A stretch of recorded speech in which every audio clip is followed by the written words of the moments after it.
이번 연구반은 요 책이 끝날 때까지 가는데 예측으로는 내년 뭐 4월달까지 하면은 잘 끝내면 4월달까지 아니면 또 5월달까지 갈 수 있겠다 이래서 앞에 한 2시간 정도는 아예 장부를 마저 끝내고 그 다음부터는 모두 다 여러분 보시면 앞에 빠졌던 두경요법 실기 부분이라서 맥진과 실기 이 부분 무조건 할 거거든요. 그래서 좀 시간이 수업 분위기도 다소 어수선할 수도 있고 시간이 좀 짧고 부족할 수는 있긴 하지만 또 두경요법 마무리할 때는 결국 실기가 돼야 마무리가 되니까 그런 점도 좀 감안해서 수업에 참여해 주시기 바랍니다. 코로나 지금 이제 하는데 올해가 작년 이맘때 우리 연구반 할 때 그 이듬해 되면 경자년 되면 참 시끄러울 거다라면서 우리가 우려도 하고 걱정도 하고 그 다음에 또 다른 뭐 기대도 하고 이렇게 했었는데 이게 이 경자년에 이 난리가 이런 이 바이러스로 올 거라고는 상상도 못했던 거죠. 근데 어찌됐든 원래 다 갔거든요. 근데 그 전쟁은 이제 여기서 전쟁이 나는 게 아니고 미국에서 전쟁이 날 판이니까 한 번은 전쟁이 나지 않겠나 이런 생각이 들긴 하는데 내년은 어떨 것 같습니다. 그거 안 나오고 있습니다. 내년에 좀 뭐 기대가 될지 모르겠습니다. 내년에는 굉장히 활발할 겁니다. 변화도 빠르고 변화의 폭이 과거의 변화의 폭보다는 폭이 생각 이상으로 엄청나게 폭이 넓습니다. 생각지도 못한 넓고 큰 이런 변화의 기조가 다가옵니다. 정말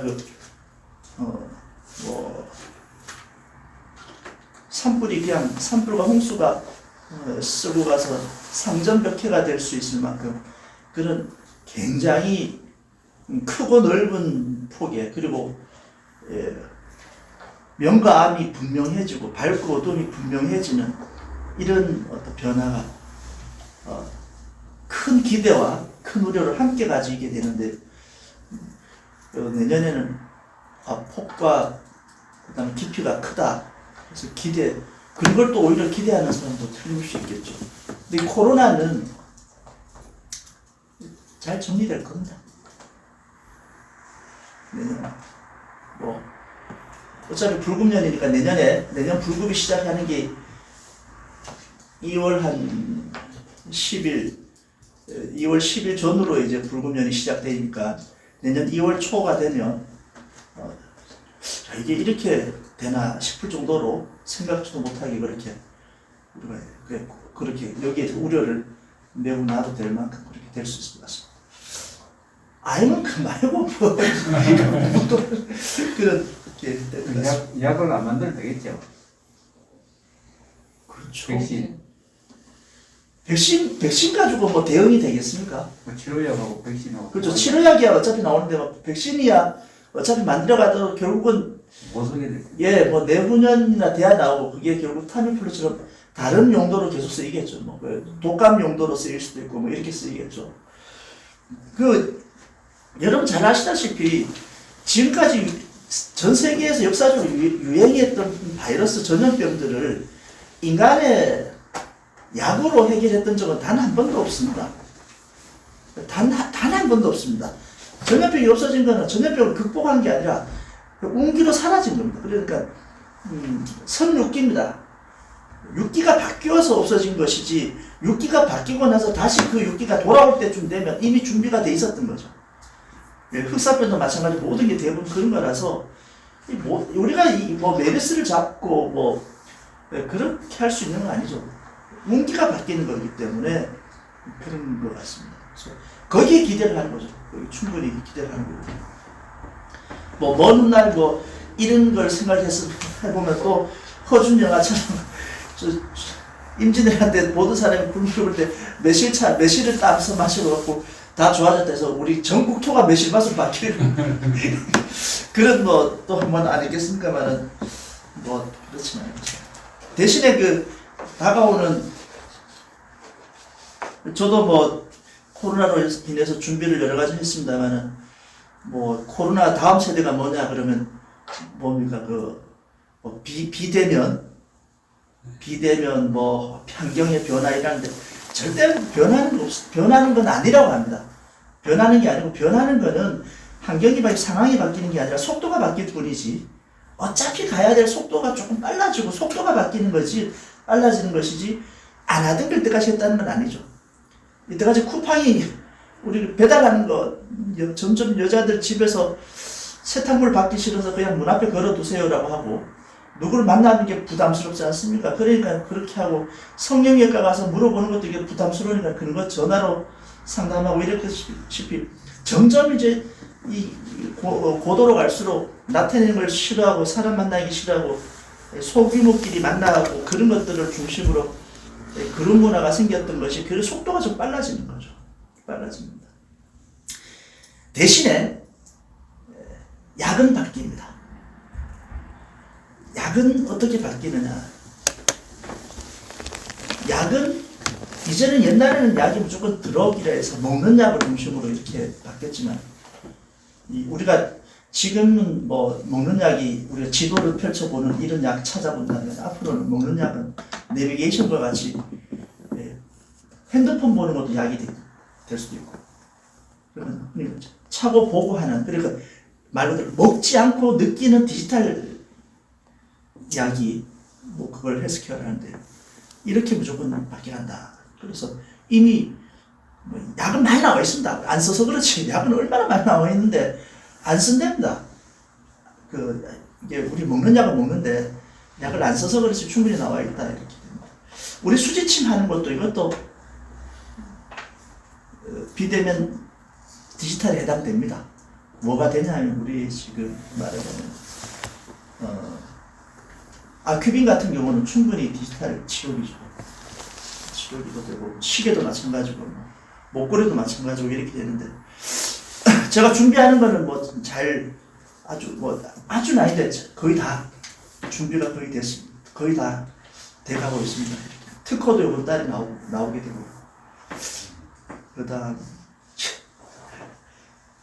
제품 개발도 지금 연구소도 지금 본사도 차렸고 연구소도 차렸고 이제 그 제품 연구 소재지는 서울의 삼성 바이오 팀하고 같이 지금 이번에 우연히 맡게 됐습니다. 내일 가면 확실히 그 이제 1차 연구가 나올 텐데 여러분한테 좋을 겁니다. 내가 맥 잡고 침 놓는 게 이게 됐는지 안 됐는지 궁금하지 않습니까? 그거 금방 나옵니다. 확인하셨단 말이죠. 검증하셨단 말이죠. 예예. 그러니까 여러분 맥으로 판단해서 이 사람 대장실이네라고 판단했던 게 그쪽에도 대장실 나오는지 안 나오는지 나옵니다. 그러면 첫 번째 그 다음 치료를 했을 때 그 다음 해보면은 평이지맥이 되는지 안 되는지 눈으로 보입니다. 네, 그리고 여러분들은 그것만 하면 됩니다.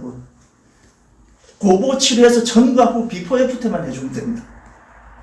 네, 환자도 매우 만족할 것이고 수술로도 치료할 수 있고 그래서 그거는 1차 기술입니다. 그게 1차 기술. 그래서 구간을 나눠서 12개 구간으로 나누어서 그 측정을 하는데 그게 그대로 오차 범위를 두고 바로 해서 거의 그 정밀을 그대로 나와요. 그래서 제가 생각을 해봤거든요. 요 세상이 얼마나 좋은데 서울의 그 지하철역 앞에 가보니까 이렇게 이 ATM 기계 같은 게 이런 기계가 하나 있는데 기계 앞에 이렇게 툭 서보면 이 사람 옷에 미세먼지가 얼마나 들어있는지 그걸 측정을 해서 옷 털고 가라고 이렇게 해주는 그런 기계도 있더라고요. 사람 만져보시다고 먼지도 다 계산해내는 이런 세상에 이게 맥박 박동 이걸 센싱을 못하겠네 이런 생각을 하게 된 거죠. 네. 너무 내가 멀리서 찾았는데 마침 내 고등학교 친구가 15년간 뇌혈류 측정하는 센싱기로 카이스트에서 15년 동안 교수로 있었더라고요. 근데 멀리 찾았대. 네. 수만 마리 쥐를 잡아서 쥐의 혈류만 뇌만 측정했던 이 센싱기를 가지고 공학학 박사로 지금 카이스트 교수로 있다가 이번에 이제 나와서 스카우트에서 서울에 지금 삼성 바이오메 연구소 소장을 하고 있어서 그래서 좀 든든하게 그래서 이거 영뚱한테 찾아서 그렇구나 이래서 그러니까 이미 또 제가 알고 있는 오늘 내가 고 실장한테 이야기 좀 해줬는데 이 걷는 것도 우리 건강을 해야 되니까 걷는 거 여러분 조금씩 폭을 넓혀서 걸어야 됩니다. 우리가 아직도 우리나라에 이 세상에 나오지 않는 약이 딱 하나 있다는 겁니다. 그게 뭐냐면 근감소제랍니다. 근감소증. 나이가 들면 무조건 근육이 감소되는데 이건 누구나 다 아는데 근감소증에 대한 대응하는 약은 치매약도 예방하는 약도 나오는데 근감소증에 대한 약은 시도했던 제약회사들은 어마어마하게 많답니다. 많은데 한 번도 성공해 본 적이 없대요. 근데 그걸 성공을 전혀 못하는 거죠. 근데 그거는 약이 없어서 유일한 방법은 운동밖에 없는 거죠. 근데 운동을 하는 방법이 운동을 시켜도 안 한다는 거죠. 그래서 의사 앞에서 의사가 볼 때만 어떻게 하냐면 걸음을 잘 걷는 거죠. 또 아니면 평상시에 잘 걷던 사람이 의사 앞에만 가면 응석 뿌리듯이 못 걷는 척하고 이러니까 진단을 할 수가 없다는 거죠. 그래서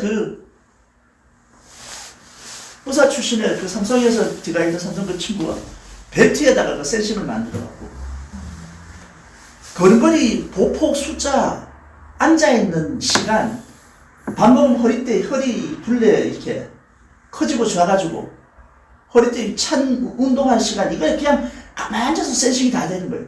그리고 이 사람 보폭을 이렇게 보면 발걸음 보폭을 분석해보면 야, 이 사람 가면서 한 4개월 동안 보폭이 한 15% 줄어들었으면 한 2달 있다가 낙상할 우려가 있다. 아니면 근감소가 얼마 됐다. 이걸 서울대 분당병원하고 같이 해서 이게 다 나오는 거예요. 이게. 벨트 하나 차는 거. 그러면 그걸 어떻게 치료하냐. 이제 이 보폭 넓히는 치료면서 계속 그것만 전화로만 쪼는 거죠. 똑바로 걸으세요. 많이 걸으세요. 똑바로 걸으세요. 이게 치료인 거죠, 이게. 근데 그렇게 하고 싶어도 근거가 있어야 하는데 그 근거를 가만히 앉아서 그 사람의 보폭이 계속 들어오는 거예요. 저 사람 지금 벨트 벗었네. 전화해보면 뭐하대? 똥 싸고 있대. 뭐랄 수 없죠. 이런 것까지 계속 측정이 되는 거예요. 그것도 되는데 우리 게 안 될 리가 없으니까.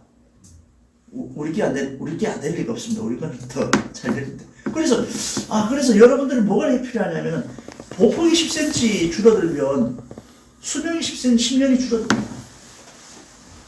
보폭을 10cm만 넓히면 10년이 젊어집니다. 꼭 신경 써야 됩니다. 걷는 게 이게, 그러니까 여러분 가만히 보시면, 어른들 가만히 보면, 저 사람 왜 자꾸 아장아장 걸어? 아니면, 이렇게 걸음걸이가 이상하게 보이는데, 그게 왜 그러냐면, 보폭이 자꾸 좁아져서 자꾸 아장아장 걷게 되거든요. 그러니까, 보폭을 좁게 하면은 그만큼 근력도 떨어지는 것이고, 충분히 보폭을 자꾸 억지로 넓히게 되면, 보폭을 넓히면 어떻게 됩니까? 자세가 낮아지거든요. 자세가 낮아지면 근육이 많이 붙게 되는 거죠. 그래서 일부러라도 빨리 걷지 말고 자세를 꼭 맞춰서 그 보폭을 넓히는 운동을 지금부터 더 늦기 전부터 해야 되겠다. 그 회사가 웰트라는 회사인데 그 사장, 그 대표를 제가 2주 전에 서울에서 만나고 왔었습니다. 센싱기하고 다 만나고 왔는데 국가국 그 벨트 하나 만들어갖고 프랑스 대통령 순방 때 따라가고 프랑스 총리를 선물 주고 그걸 사진을 찍어서 그 사진 하나 갖고 그게 그냥 모델이 된 거죠. 그거 하나 보들 지금 열흘 기다려도 안 오고 하는데 그래 하더라고요. 그 회사는 벨트 파는 게 목적이 아니랍니다. 뭐가 목적이냐면 디지털 제약회사가 목적이에요.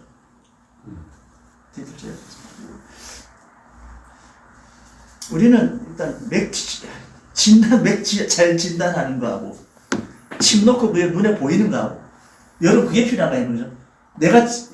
과연 내가 진단을 잘 하느냐, 내가 정확히 맞추느냐, 그리고 환자도 치료가 되는지 안 되는지 3자가 확인하는 게 필요하니까. 그거.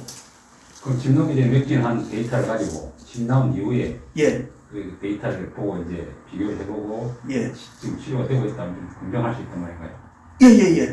그게 그냥 그대로 자료가 남습니다. 그 자료를 계속 남습니다. 실시간으로 계속 받을 수도 있고요. 핸드폰으로, 시계로도 받을 수 있고. 요거는 시작입니다. 요게 이제 1번부터 4번까지 이렇게 있는데, 우선 우리가 필요한 건 그거기 때문에 그거는 이제 제일 먼저 그대로 나옵니다. 그러니까 눈에 딱 보입니다. 숫자로도 나오고 결과가 나오고, 여러분들한테 쓰는 거는 우리 맥진하는 분한테 맞는 거는 그건 조금 조절해서 거의 맞도록 하면 돼요. 일반인들도 이러실 수 있도록 뭐 그게 아주 단순한 원리인데요. 거짓말 진단기 있잖아요. 거짓말 진단기. 거짓말 탐지기하고 신전도, 거짓말 진단기가 신전도 측정 또는 수분 측정이라는 거거든요. 근긴장도 측정하는 거거든요. 그러니까 내가 반응했을 때 긴장이 되거나 자기가 숨기는 게 있을 때 신체 변화가 일어나는데, 이 변화를 뭘로 통해서 일어나냐면 뇌의 반응으로 일어나는 거거든요. 근데 뇌를 반응하는 걸 감지, 센싱할 수 있는 기술이 없었기 때문에 뇌의 반응이 몸에 드러나는 현상, 땀, 근긴장, 심전도, 이걸 가지고 거꾸로 뇌를 보려고 했는데, 이거 다 필요 없이 뇌를 직접 볼 수 있으면 훨씬 빠른 거죠. 그래서 우리가 원초적인 기술이 거기 있습니다. 그리고 제가 특허 때문에 그거 갔는데, 그 알고리즘은 충분하다 이렇게 돼서 책 한번 보겠습니다. 118페이지 먼저 일단 보고 가겠습니다.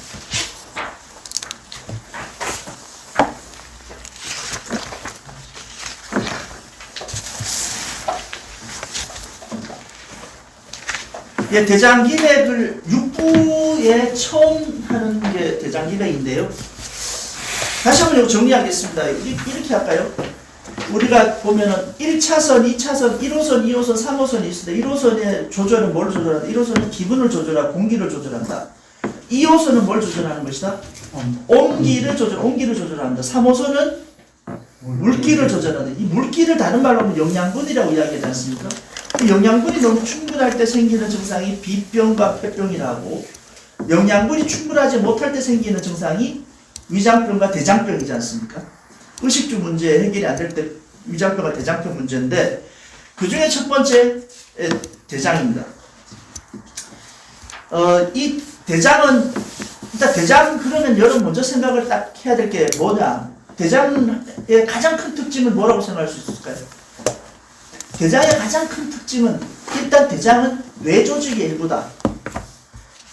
뇌의 일부다. 뇌가, 우리 사람이 가지고, 고등동물이 가지고 있는 뇌가 가장 많이 닮은 게 뭐냐? 대장이다. 다시 말해서 대장은 자체 판단 능력이 있는 유일한 장기다. 이걸 기억을 해야 됩니다.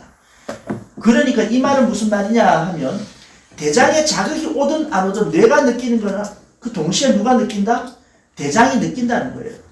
그러니까 엄밀히 말해서 우리가 아주 맵고 짜고 이렇게 자극성 있는 음식을 먹으면 이 먹는 즉시 이게 대장까지 가려면 이게 보통 한 20시간, 24시간 걸리는데도 불구하고 입에 매운 걸 먹었는데 설사가 나는 거예요.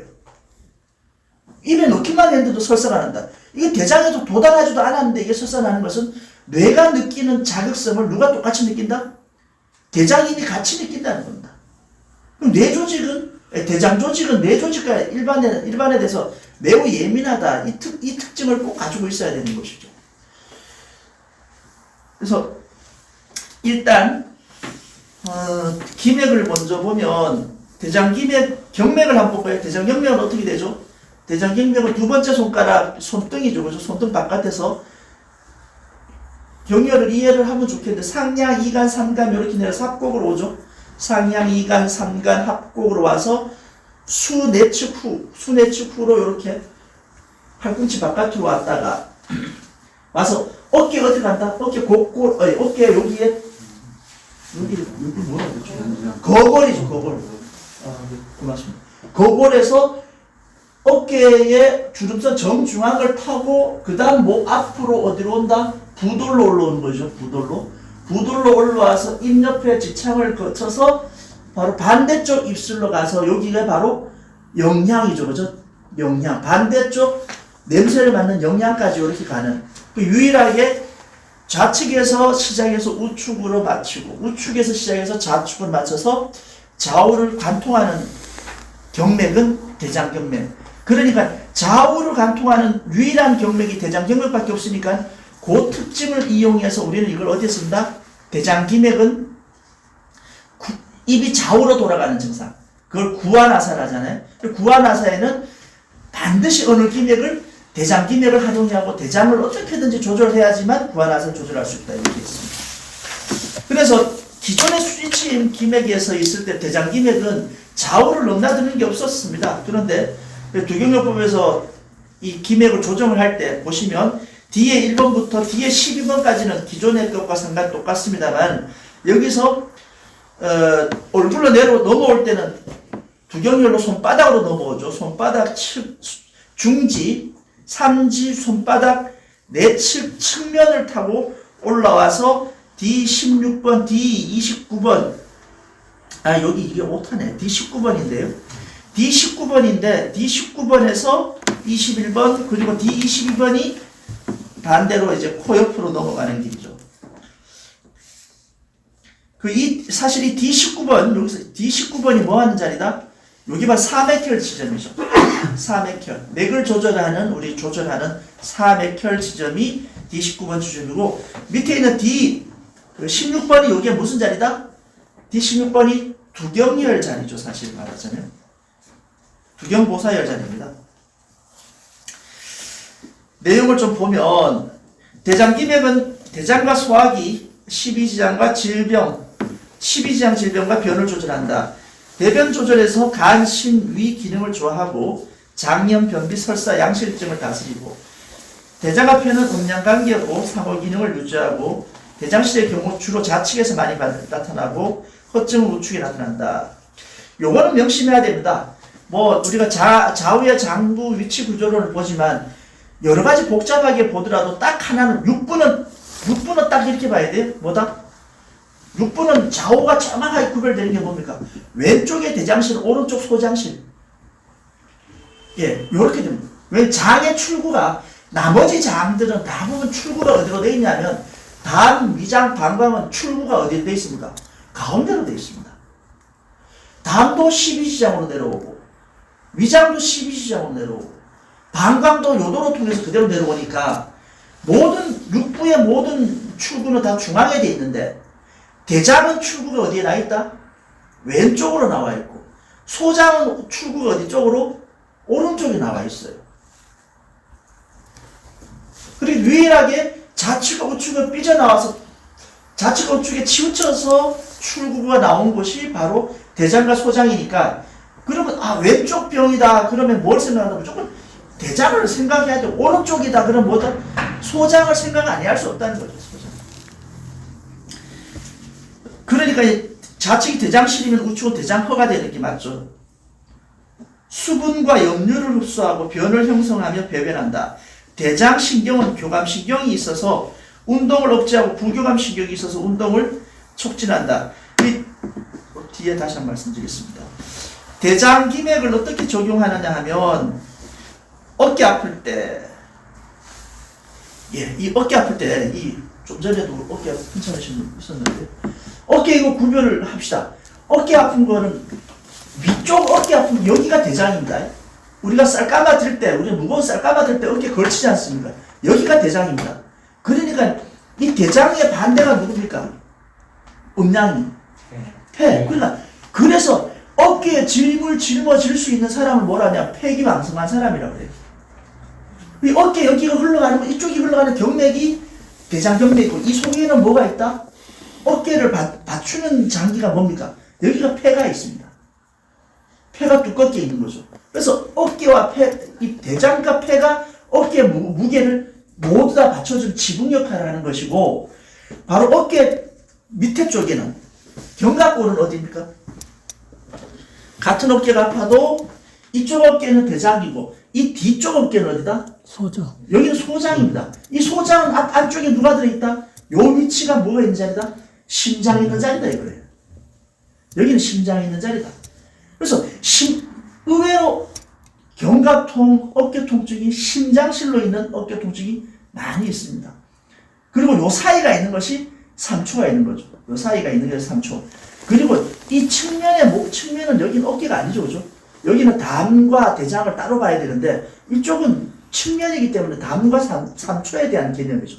요 물때기는 담과 3초의 개념이지, 어깨는 크게 나누면 위에 지붕 쪽이냐 아니면 옆에 견갑골 쪽이냐 이렇게 구분해서 심장과 폐 함께 연동해서 부셔야 됩니다. 거골 반응, 그 다음에 치통, 이 아픈 것도 대장이다. 여기 하치통, 아랫니가 아플 때 대장이라 했는데 윗니는 어디죠? 윗니가 아픈 것은 위장이고 아랫니가 아픈 건 대장입니다. 그런데 윗니와 아랫니의 차이는 어떤 차이가 있냐? 아랫니는 몸의 일부고 윗니는 뇌의 일부입니다. 윗니는 바로 뇌내하고 연결됩니다. 그래서 윗니에 염증이 생겼을 때는 그게 보통 보면 뇌순환경까지 연결될 수 있기 때문에 윗니 아픈 것과 아랫니 아픈 거는 같은 치아지만 개념이 다르다. 그래서 윗니는 위장을 통해서 뇌를 조절해야 되고 아랫니는 요거는 기계니까 대장을 통해서 몸을 조절하는 거예요. 그래서 대장은 아랫니는 몸에 속해 있고 턱에 속해 있고 윗니는 위장에 속한다. 요 두 개를 연결시켜주는 이 턱이 뭐다? 턱뼈가? 턱관절은 뭐다?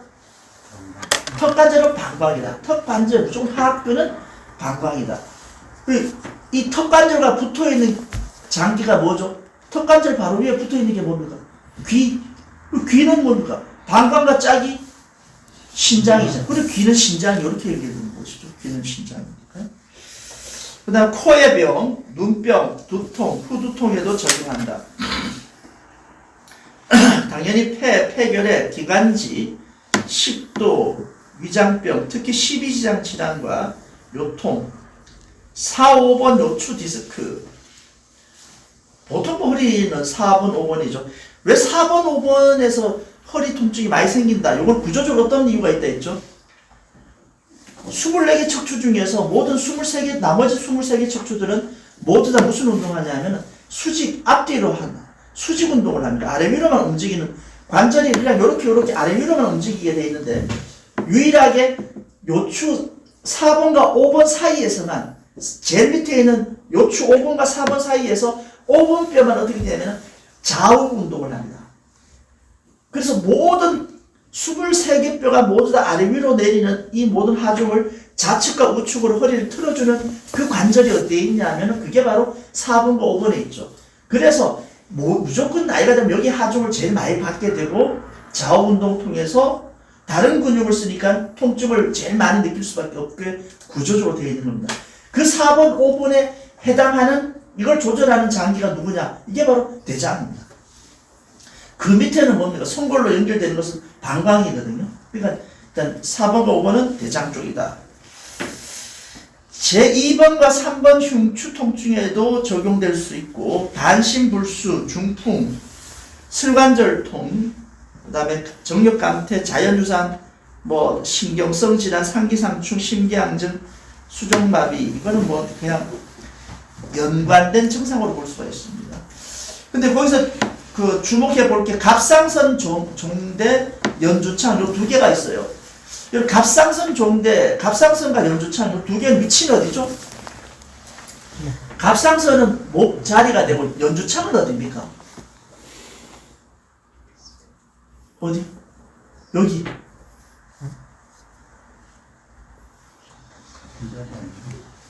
여기입니다. 여기. 턱 밑에 여기 임파선을 연주창이라고 합니다. 이 과거에 보면 연주창염으로 인해서 연주창병으로 옛날에는 많이 죽었던 것 같아요. 그 사암도인도 가족들, 부모 형제들이 모두 다 연주창으로 돌아가실 때 있거든요. 그럼 연주창이 뭐냐면 오늘날 임파선염인데 그 임파선염이 뭐냐면 우리 턱이라 보면 볼거리. 예, 볼거리로 그때 돌아가셨던 것 같아요. 이게 다 임파선염 때문에 생긴 건데 과거에 그 임파선이라는 개념으로 이야기를 안 하고 이 턱 밑에 여기 부어오르는 이 증상을 연주창이라고 했던 것 같아요. 그래서 연주창은 요 위치가 딱 좌측이든 우측이든 이 자리는 바로 대장경이 지나가는 자리인데 그래서 연주창 임파선염은 턱 밑에 임파선염 볼거리는 대장실 또는 대장허. 그래서 좌측은 대장실, 우측은 대장허로 치료를 하게 됐습니다. 그리고 갑상선 종대, 갑상선 커지는 것도 위치가 보면 대장경, 부돌자리 올라오는 바로 부돌혈 바로 밑에 있거든요. 오늘 또 이 갑상선 종대가 갑상선이 하시모토염이라든지 아니면 여러 가지 이유로 인해서 갑상선이 부었는데 이 부은 게 회복이 될 때 젊은 사람들은 이제 특히 여자들 같은 경우는 신경을 출산 후에 목이 갑자기 갑상선 중대가 붓는 경우가 있죠. 이만큼 눈이 튀어나오면서 오는 경우인데 갑상선 호르몬 이상은 아닌 그까지는 안 가고 그냥 여기만 이렇게 부어오르는 경우가 있거든요. 이럴 때 젊은 사람들은 이게 완전히 회복하면서 쑥 원래 복귀하는데 연세가 드신 분들은 그 후유증이 부어서 이렇게 남아있나 봐요. 근데 이거를 수술도 할 수 없고 뭐 보기는 싫은데 계속 있어요. 치료를 안 된다 하더라고. 그 이번에 우리 고 실장 올케가 이 갑상선이 이렇게 부어갖고 병원에 가서 갑상선 호르몬 검사를 해보니까 호르몬 이상은 없다는 거예요. 근데 일단 여기가 부어있어요. 치료할 방법이 있으면 무조건 쉬면 된다는데 한 일주일 치료하니까 쑥 들어갔더라고요. 그거를 이제 웬 사모님이 보고 여기 젊은 사람이 왜 하냐니까 자기 여기 부어서 왔다니까 나도 옛날부터 부어있는데 이만큼 이거 치료 못하고 있다 이렇게 이야기하더라고요. 그리고 와서 내가 보니까 부었는데 이게 딱딱한 돌처럼 굳어있어요. 이거 치료된다고. 왜냐면 이게 딱딱한 건 혈액이 안 들어가서 그러거든요. 혈관이 좁아져서 그렇기 때문에 그쪽에 어떻게 한다? 혈액을 공급을 해주면 혈관이 이렇게 늘어나니까 흐물흐물해져서 다 녹아듭니다. 한 3, 4일 치료하니까 거의 없어졌더라고. 그 평생 그냥 이 혹처럼 들고 살 건데. 이 비슷한 게 뭐가 있습니까? 이 비슷한 증상이 옛날에 김일성 주석이 그랬었잖아요. 목 뒤에. 그렇죠. 이게 여기 우린 목 뒤로 생각하는데 딱 똑같은 이 연주창이에요. 단지 그 손을 대기가 없어서 그렇지. 그럼 연주창 이런 뒤에 혹은 왜 생기느냐 보면은 아까 연주창이 대장실 때문에 했다 했잖아요. 그죠? 이런 연주창과 같은 이 혹들이 이 부어오른 이 혹들은 대부분 예전에 뭘 가지고 있는 사람이 많냐면 폐결핵을 앓았던 바이러스가 남아있는 사람들이 이렇게 부어오르는 경우가 많다고 합니다. 그래 보면은 폐하고 대장 음양관계지 않습니까? 연결이 되는 것 같아요. 그래서 실제로 요즘 같은 경우는 이제 잘 이렇게 올라오면 바로 혹 같은 거 수술 금방 합니다. 근데 과거에는 수술을 못했던 것 같아요. 겁도 나기도 하고 여기 머리가 있어서. 근데 요즘은 요즘은 그런 거 안 놔두죠. 금방 워낙 수술 잘하니까 없애버리는데 그게 앞에 있냐 뒤에 있냐 그 차이인데 바로 연주창과 갑상선 연주창 모두 다 대장과 관련되어 있다. 코피가 나거나 약물 중독 이런 것도 마찬가지고요. 대장실의 증상은 뭐 여러분 아시다시피 양실증 대표적으로 대장 승방을 위한 건데 여러분 대장실 맥은 기본적으로 뭡니까? 부돌맥이 크고 힘이 있다. 시끄럽다 이거 아니겠어요? 그죠? 그래서 대장실은 폐호행으로 맥이 힘있고 빨리 뛰면 대장 승방을 사용하고 반대로 척추의 감이나 통증과 응결, 복직근이 긴장대가 형성된다. 뭐 대장어증 밑에 한번 보시면요. 대장어증은 신실 또는 음실도 되고 폐실이 되기 때문인데 대장이 허하면 변이 무르고 뒷목이 무겁다.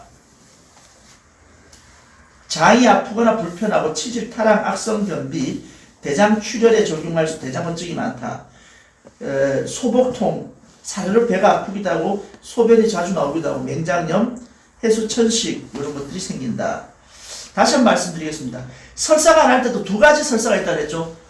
배가 아프면서 하는 설사는 뭐 때문에 그렇다?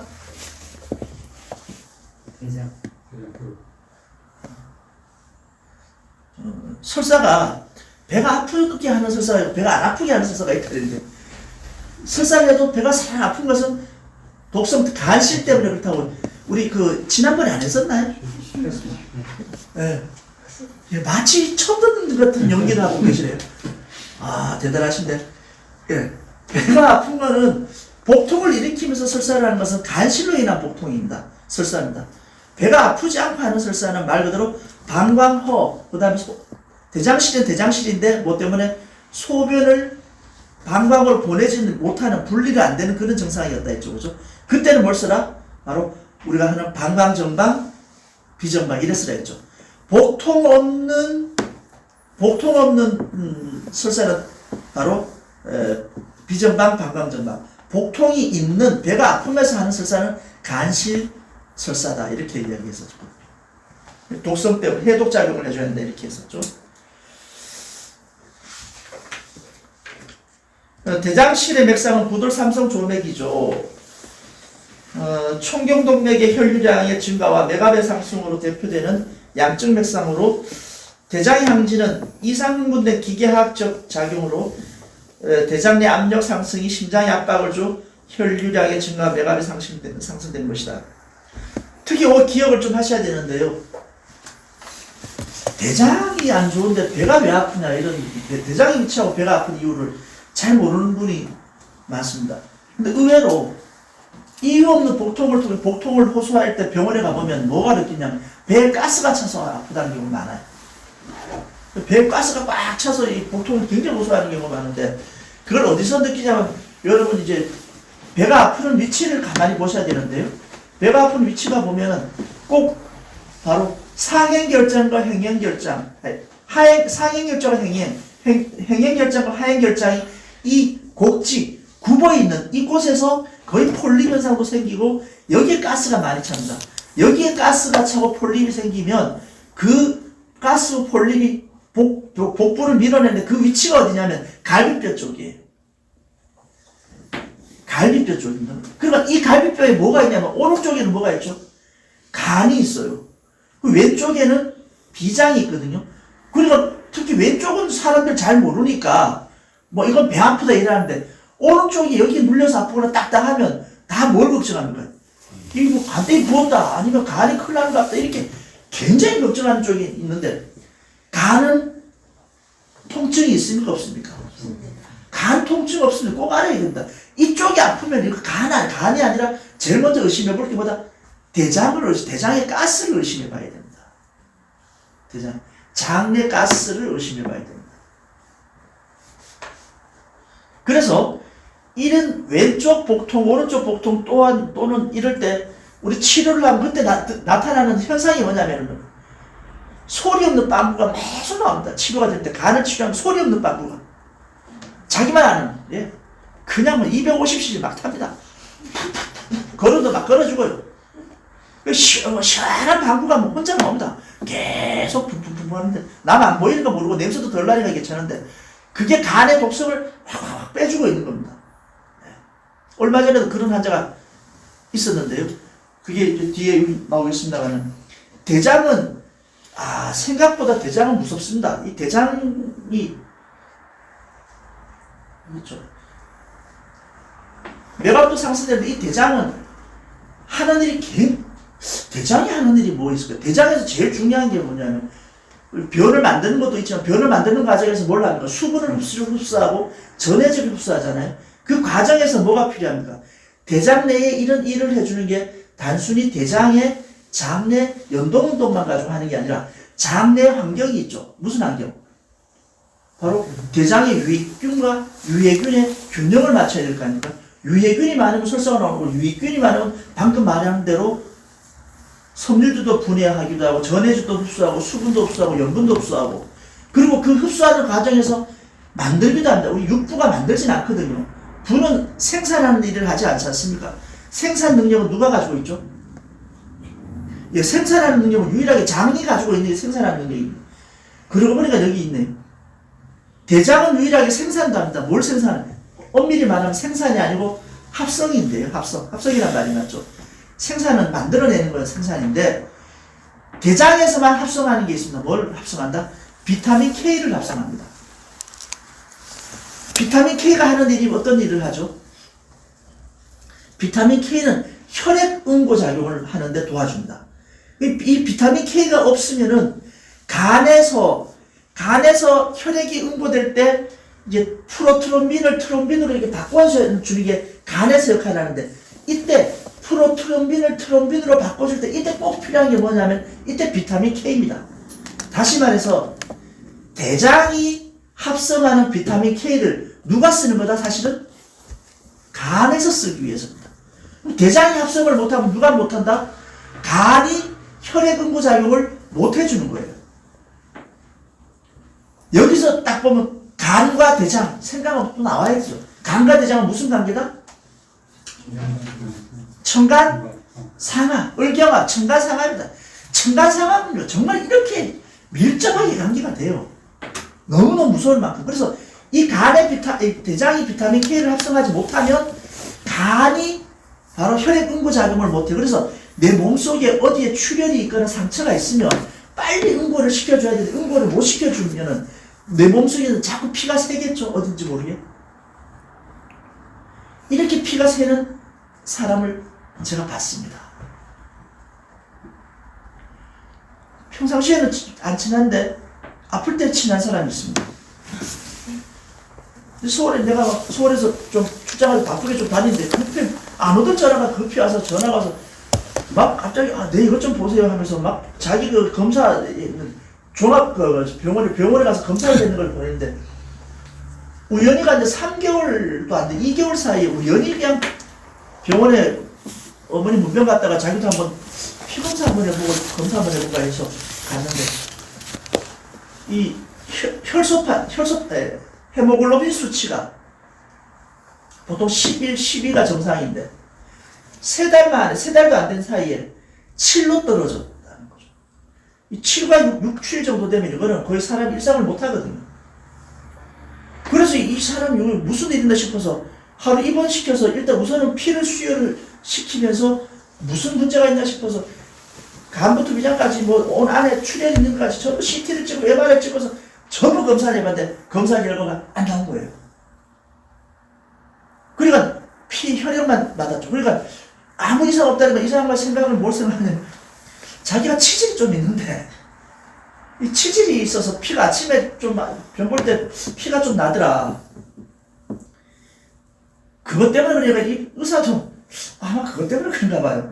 그래서 치질을 찢고 나서 다시 해보자는 거죠. 말도 안 되고 막걸리도 아니고 아니 치질이 피가 그래 날 것 같으면 보통 치질인 사람들 여자 생리하면 다 치질로 죽어야지 이게. 죽어야 되는 그 이유가 아니에요. 근데 그래서 그래 서울에 중요한 병원에 놨다길래 그래 여기 와보라 해서 내가 맥을 봤어요. 맥을 보니까 철분 수치가 어떻고 저걸 떠나서 맥을 보니까 이 사람 딴 게 문제가 아니라 간이 문제예요. 당신 간이 문제다. 간이 괜찮다는데 초음파도 보고 MRI도 다 봤는데 피 수치도 괜찮다는데 맞을 수도 있고 안 맞을 수도 있는데요. 구리병이라고 있습니다. 구리가 갑자기 몸에 침착이 많이 돼서 생기는 병인데 눈이 갑자기 붉어지고 황달되는 건데 이거는 고도의 경험치가 많은 사람 아니면 구리합병증을 못하는 건데 이건 어떠냐면 그 구리로 중독이 돼서 간이 갑자기 멈춰버리는 거예요. 간이 완전히 멈춰버리면 간이 활동하지 않은 간을 혈액 수치를 뽑으면 그 간은 모두 다 정상치가 나와요. 왜냐하니까 외부에 들어오는 외부의 독성에 대해서 반응하는 효소가 안 나와. 효소가 안 나오니까 ATP, 감마글로불린, 감마-GTP 이런 게 어떻게 됩니까? 정상이 된 거예요. 간에 이상이 없는 줄 알아. 그 얘기는 뭐냐? 간이 일시적으로 이제 정지돼 있어. 그런 사람들은 빨리 간을 이식해주지 않으면 바로 죽어요. 24시간 안에. 48시간, 24시간 안에 거의 죽어요. 그만큼 오히려 간에 문제가 없을 때, 간에 문제가 많을 때 간 수치가 정상적으로 나올 수 있는데 저는 맥이 내 손보다 더 정확한 건 없으니까 내 느낌대로 내 손처럼 치료해서 맥이 돌아오면 되는 거 아닙니까? 간을 가지고 치료했어요. 그 다음날 색깔이 달라져 있어. 근데 몸이 안 좋으니까 그 몸속에 뭐가 있냐면 몸속에 출혈이 어디가 있어요. 근데 한 번 치료 횟수가 줄어드니까 침 마실 때 그 다음날 깨어나다 오후 2시만 되면 이제 막 옛날처럼 몸이 막 날아 쳐져갖고 이 땅속에 들어가는 것 같고 침 놓으면 또 낫고 이게 횟수가 그래서 2번씩 치료하니까 좋아졌어요. 그래서 하는 말이 내가 날라다닌다고. 왜 그런가? 빵꾸가 나와서 막 빵꾸가 막 나온대요. 근데 내가 이야기 빵꾸가 나온다니 어떻게 하냐고. 빵꾸가 막 나오는 거예요 이게. 그래서 그 2주 뒤에 1주 반 뒤에 서울에 이제 가서 검사를 했는데 바로 또 전락이 왔어요. 그 7, 8 요리 안 됐던 게 침 일주일 정도 맞고 수치가 9.5가 나왔답니다. 피도 안 났고 치도 안 났고. 그러니까 어디에 문제냐면 내내 출혈이 어딘가 있는 건데 문제는 뭐냐 이 대장에서 뭘 못했다? 대장이 문제예요. 대장이 뭘 합성을 못해줘?